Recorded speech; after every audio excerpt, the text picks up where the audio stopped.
Good morning বন্ধুরা। গতকাল রাতের একটা টুকরো ভিডিও তোমাদের সঙ্গে শেয়ার করলাম। কাল কৃষ্ণনগর তথা নদিয়াবাসীর একটা আনন্দের দিন ছিল।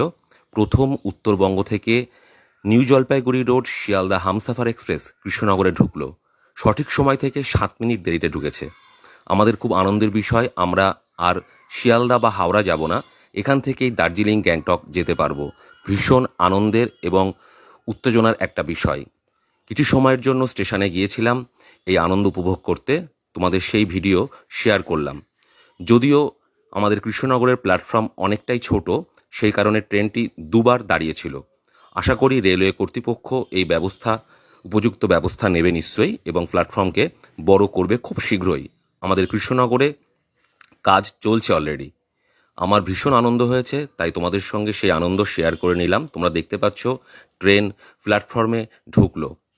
প্রচুর যাত্রী ছিল, প্রত্যেকেই খুব আনন্দিত এবং প্রচুর লোক দেখতে এসেছিল এই ট্রেন। কিছুই না, হয়তো অনেকে মনে করবে বোকা বোকা ব্যাপার, ট্রেন আবার দেখার কি আছে। আসলে কৃষ্ণনগরবাসীর কাছে এটা ভীষণ একটা আনন্দের বিষয়।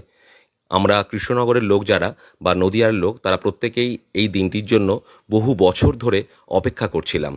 নসিপুর রেল ব্রিজ হয়ে যাওয়ার পর এই প্রথম উত্তরবঙ্গ থেকে ট্রেন কৃষ্ণনগর হয়ে শিয়ালদা গেল। এটি একটি সাপ্তাহিক ট্রেন, প্রতি সপ্তাহে দুবার আপ ডাউন করবে। আশা করি অনেকেরই এতে সুবিধা হবে। তবে অনেকে আন্দোলন করছে, বিভিন্ন স্টেশনে দাঁড়াচ্ছে না কেন।